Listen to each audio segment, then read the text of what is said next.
Hi, thank you for listening to Losing Faith, Finding Spirit. Today I'm continuing the series of why we stay, why people stay in toxic and abusive relationships. Today's topic I'd like to discuss is fear. I said before that the reason people stay in relationships are for two things: the hope of something changing for the better and the fear of things getting worse. So today I really want to kind of address the fear aspect of it. When you start out in these kinds of relationships, you don't feel afraid. In fact, you feel the very opposite. You feel like you found the one. Everything is the best thing ever. This person cares. They love you. You can share your heart and soul. There's no boundaries with this person. Um, you're meant to be. All of that. That's part of the love bombing and the intensity stage that I talked about before. And that builds a foundation of what you believe this relationship to be, like what you believe this relationship will be going forward. It's establishing a baseline. However, the relationship does not stay that way, and so the acts of like the maliciousness and the viciousness, the aggression, the rage, the belittling, invalidating, all of that comes after. And it comes slow, very slow. It's like very slow. And it's almost like the abuser is testing the waters to figure out just how much you can take and how far they can push it. And the only thing I want to be clear is that abusive people will keep pushing. They're not going to stop. They keep pushing. And maybe some of them draw the lines in their own morality to kind of like they're not going to hit you, but they're going to do everything else to make you feel like they could at any moment hit you or whatever. And so that's the thing. It doesn't always descend straight into physical violence, and it doesn't always descend straight into emotional violence or aggression. It is a slow ride into these kinds of relationships and entanglements, and you get wrapped up in this person, and it's hard for you to figure out and sort yourself emotionally and financially, physically, all of it, because you've become ensnared. Like an octopus, they've got all their tentacles wrapped around you, or squid, and pulling you in tighter, and they won't let go. At some point, victims will start to feel afraid of the escalation of the violence. And I'm going to tell you right now, if you feel afraid in your relationship, if you even think or feel at any moment that you don't know if this person is going to take it to the next level, if they're going to get physical with you, what they're going to do, if you feel that even for a moment, you need to get out of the relationship. That is your body telling you that this is not a good relationship. Think of all your other relationships. Think of all the relationships you've had your entire life, all the people that you've known. And at any point, have you ever felt like any of those people would be violent against you? And if the answer is yes, I'm really sorry. You need to start evaluating and ending relationships all over the place, because that's not healthy. You shouldn't feel like your friends, your loved ones, the person that you've decided to share your life with, maybe have kids with, all of that, you shouldn't feel afraid that they're going to get physically violent. You shouldn't be afraid that they're going to get verbally violent. You shouldn't feel afraid with this person. They're supposed to be your support. You're not afraid of your support. And I know that comes into the trauma bonding, which we talked about before, and how you get wrapped up in it. And that's part of the trauma bonding, is that they make you feel afraid. They do things that belittle you and make you feel insignificant and make you feel like you're not good enough. You're never going to have somebody else who loves you like they do, because the self-blame we just talked about. You're blaming yourself. You think you're the one who's got a problem. You're the one who can't get everything right. No matter what you do, you keep trying and nothing's working. And nobody else is going to take you. That's the fear talking. That's not true. It's not real. That's your fears talking to you and making you feel like you can't change things. And all of them are excuses. There are so many excuses we can come up with. But we need to get out. You need to get out. So let me be right here today. Let me be the one to tell you, if you needed to hear that, if you need a sign, if you feel afraid, your body is telling you in the relationship, you should not feel afraid of your relationships, of your people. The people that you have chosen to be intimate with should not give you fear. And not to quote the Bible here, but one of my absolute favorite verses that I always loved, and that the one that resonates with me the most, is perfect love casts out all fear. Perfect love casts out fear. If you have love, fear doesn't have a place in that. You should have trust. You can't have fear and trust at the same time. The only fear that you should have in a relationship is concerns about like something happening to the other person. You know, like normal fears. Like thinking like, oh, what if they get in a car accident? What if they do that? What if, something happens to their physical person? If there's something going on, like if they get sick and you're worried about them getting worse, that kind of fear is normal. That's the only fear you should be having. But those are external circumstances, things you can't control. That's normal for anybody. You shouldn't be afraid that this person will attack you, whether that's verbally through insults and ridicule and just yelling and screaming and vile comments, or physically. You should not feel that fear. The fear is telling you to leave. That's your body telling you it's time to go. You got to go. You got to start making your plans. And it's hard when you're stuck in the fear, when you're stuck in that flooding feeling. It's really hard to get out of that, because I'd get stuck in that. And then you can't think clearly. You can't see that there's a way out, because all you see is this person raging at you, yelling, calling, saying obscenities, saying all kinds of stuff. And that's all you can see and they seem huge. You feel tiny. You feel like you're worthless. You feel like you don't have power. And this monster is yelling at you. That's what you feel. And if you feel that in your relationships, then no, get out. It's not worth it. It is destroying you. You are being completely eroded. Your power is eroding. Your confidence is eroding. Your self-worth is eroding. You are so much more than what this person has made you believe. You are so much better than what you've believed. You're worth and worthy of love. You're enough. You are enough all by yourself. And the whole thing makes you feel like you're not enough, and like you got to keep struggling to do stuff.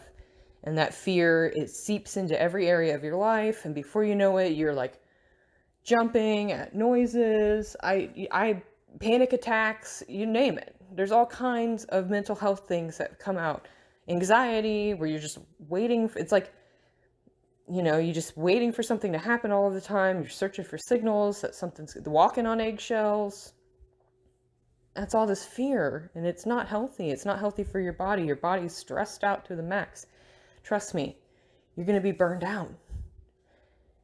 You can't live like that forever. It wears you out. It wears you down. Get out. Take the steps. Get some support. Find those people who you don't feel afraid of. Find those people that you don't, and start telling them what's going on. We talked about journaling last time, or recording, and having your own, for yourself, evidence of what's happening to you. Use that. Tell people what you've noticed in your relationship. Because once you start telling people, that power that person has over you starts to break. Once you say the words, I'm being emotionally abused, it starts to break.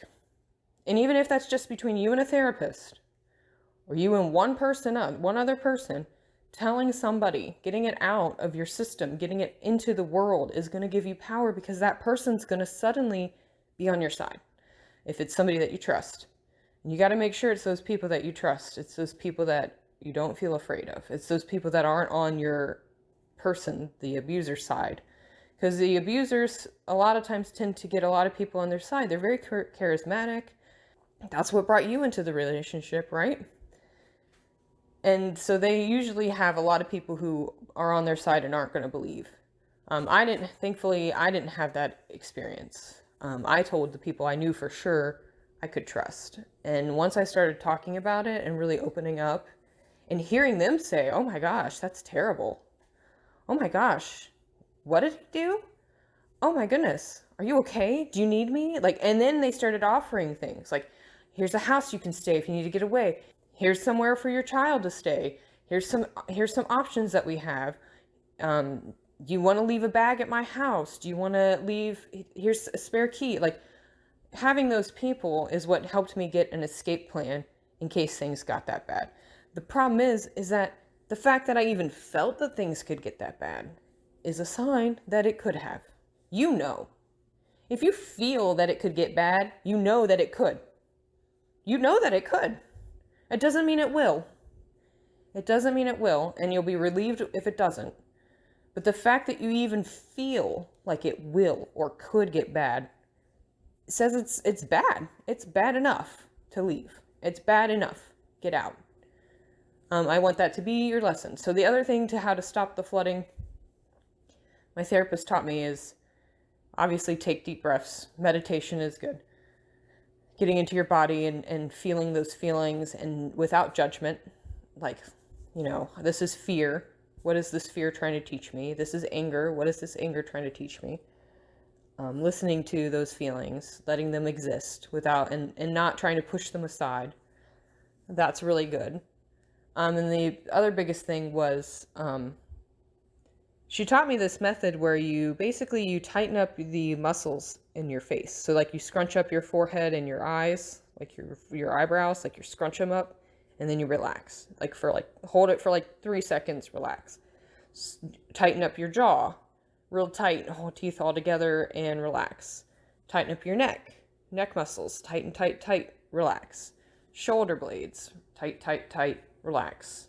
Biceps, tight, relax. Forearms, tight, relax. Make a fist, as tight as you can, 3 seconds, relax. And then you go through your whole body, from your chest, all of your body, all the way down to your toes. Tighten, release every area of your body. And then you do that maybe 3 times, at least 2 times. And then you take some deep breaths and your whole body is relaxed. And then you can think clearer. That fear is gone. You have to physically break the cycle in your body when you get flooded in that fear response. And then once you break that cycle, you can start thinking clearer. And you can do that anytime, as much as you need to, and it'll help. It'll keep you from ruminating too. I know we get into that mode I said in the self-blame, that you start to ruminate, you start to really think and meditate. Your mind is stuck on those arguments or those issues, and you're trying to like a Rubik's Cube, you're trying to figure out how to get it all the same color so it makes sense. But when you're in fear, you can't, you're missing pieces. You have to get it all together and relax your body so you can see it clearer and see the pattern and see the ways to get out or to stop responding. And just breaking that pattern with whatever your argument pattern style is with your person, breaking that pattern is also really good. So not responding. Whereas before, maybe they called you names and then you called them names back. Maybe they said things about your family and you cussed them out. Whatever it is, whatever made you get up and rise up and get defensive or lash out, stop doing that. Be still and see if that helps. And I'm going to tell you from experience, it gets worse. They lash out harder the more calm you are. But it helps you know that it's not you. You're calm. You're in control. They're having a tantrum, literally having a tantrum, because they are that child. Their mentality, their emotional regulation state, their lizard brain hasn't developed. It's broken, and it hasn't developed to be able to self-regulate.